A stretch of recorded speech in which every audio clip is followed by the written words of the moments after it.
Any whoosies, let's get it to Buck here for Stockwatch. Bro.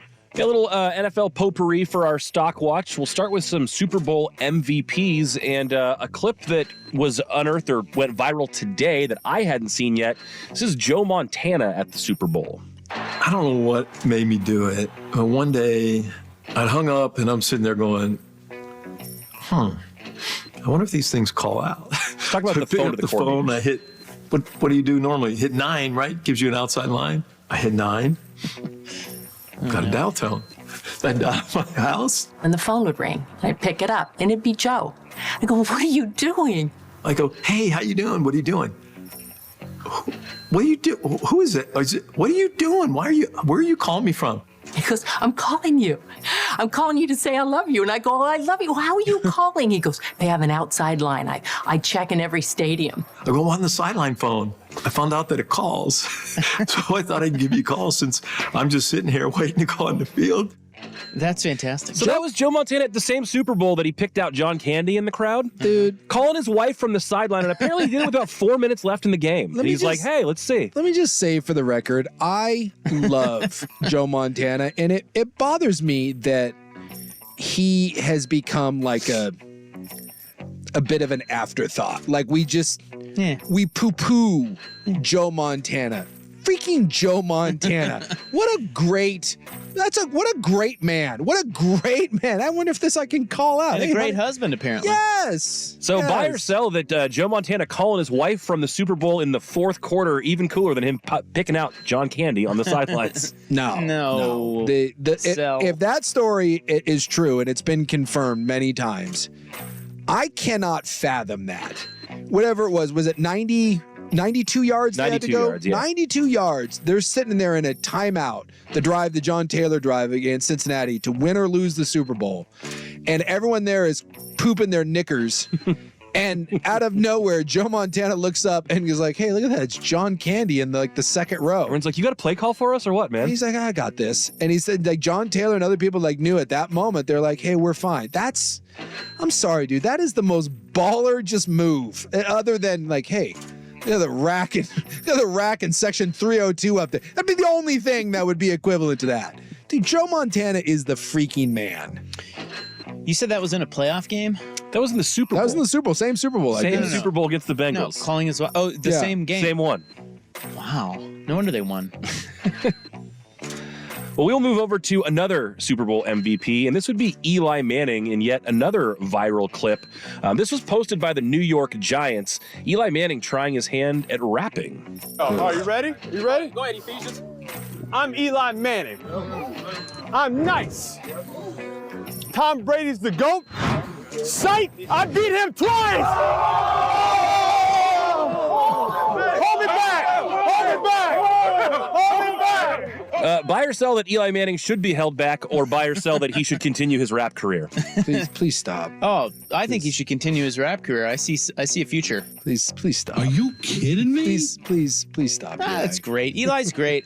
You love Montana. I love Montana too, but Eli Manning is fantastic. He's got a great personality. Who knew? So Peyton Manning overshadowed Eli for all those years. Yeah. Who knew Eli was actually funnier? And he is. Both of those guys have really good personalities. And I think people just got so used to seeing that Eli face on the sideline. They're like, that guy can't be funny. Right. And he is. He seemed really boring. Yeah, the bitter beer face. Well, and it started at the draft when he had to pretend that he wanted to, the Chargers where he held it up. That's where the Eli Manning bad fish face came from is, Chargers. Isn't Cooper really funny? Cooper's supposed to be very funny. I don't know if I could pick that dude out of a lineup. No, you could because he looks just like him. Does he? Yeah. And he's got the body type too. Well, his kid is Arch, right? Yeah. That's Arch's daddy. So moving over to Washington, you guys touched on this. By the way, you are I just Googled him. I mean, he looks so much like them. You could just run into, you could have know nothing. Yeah, you're a Manning. You'd see him randomly in the street and be like, that's a Manning brother. That's a Manning. I hate to say this, but he looks the most Manning out of any of the Manning boys, if that's even possible. I don't think that's possible. Holy crap. How can you look any more Manning than Peyton? I think Cooper looks more Manning than Peyton does. That's weird. All right. So over in Washington, you guys touched on this a little bit last segment, but this is a little clip from Dan Quinn's introductory press conference. I'm going to give myself a little grace and allow one swear word here because I've done a good job so far. I haven't had any, and I swear a lot. But there is nothing I enjoy more than doing hard with good people. Ooh, what?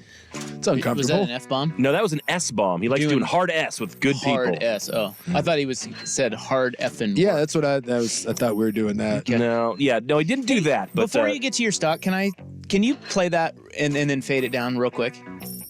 Play it again, please. Okay. I'm going to give myself a little grace and allow one swear word here. Go ahead and climb out of my ass for a while. Are we sure that's Dan Quinn or is this AI Dan Quinn? But there is Anybody else? nothing Yeah. I enjoy more than doing hard with good people. Go ahead and climb out of my ass for a while. It's very Anybody similar. hear it? Yeah, I hear it. Yeah, it sounds similar. Yeah, I got you. right. I see what you're picking That's up. AI Brian Ferentz, by the way. So you guys talked about a little bit about the staff that Dan Quinn is building, but also the kind of oddities with how Ben Johnson interview, hiring, no hiring went. Buy or sell what the Washington Commanders' new ownership is doing there in D.C.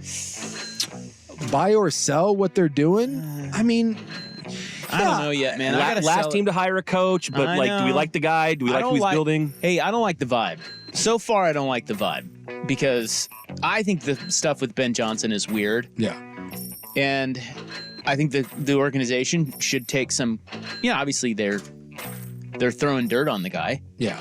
and then I think that way they handled their coaching search was weird because Dan Quinn was not their guy, but they settled on Dan Quinn, and I think they got a good coach, but still.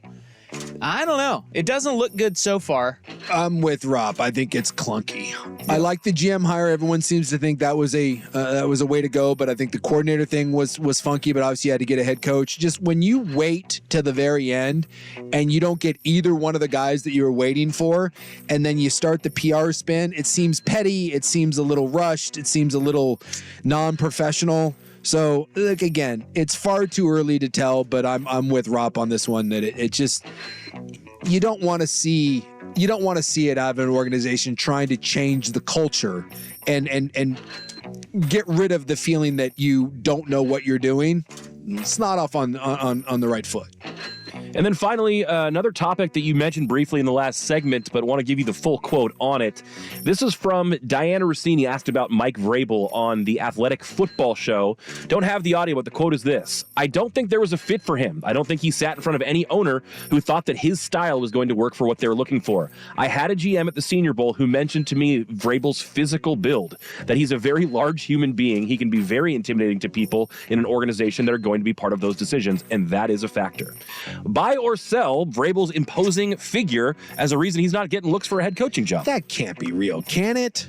That just can't. Could that be. just be mischaracterized in the sense that maybe he's just a little too football coachy? He's just a little too intense, a little too alpha. Well, Yeah. and I'll being a bigger guy, I get this sometimes. People, how many times have we been out and people are like, I don't want to go up to Suke, he looks mean. Why? Well, you do look. Well, but I'm not. Like, Well, you're not, but you have a resting bitch face. But that's the thing. I think when you're a big guy, I think naturally you have I just think you can put off a vibe if it's unintentional. Sure. And then you put someone with Vrabel's and he's got the a-hole haircut, right? He wears the glasses. Like, he looks like a cop, right? And then you get a rich guy who wants his opinion to matter and mean something and feel like that guy's going to kind of bully him and boss him around. Yeah, maybe Mike isn't one of the dudes that's very good at kissing ass. Again, he's very firm in his beliefs. Like, he gives you a real, and I've known guys like this, they give you the tough guy handshake, where it hurts I hate that, by the way. Like, it kind of crushes your hand. You're like, geez Louise, or maybe they slap you on the back, and I can see where that comes across maybe a little, it's a bit much. I think Harbaugh's got some of that. Remember the Jim Schwartz backslap? Like, and so, I want to believe that seems like completely silly. But if that report is out there and it came from the Senior Bowl, someone believes it. Well, and to me, guess I a can see GM it. apparently is what she said. Well, I think there is certainly smoke to the. There is certainly fire to the smoke that Mike Vrabel is too domineering. Yeah. Like, that's what got him turfed in Tennessee. That's not a bad coach. I feel like something weird went down in Tennessee where they were just like, man, this guy, we can't deal with this guy. Yeah. And that may be coming across in interviews too. Yeah, it's possible. He's just too. Yeah.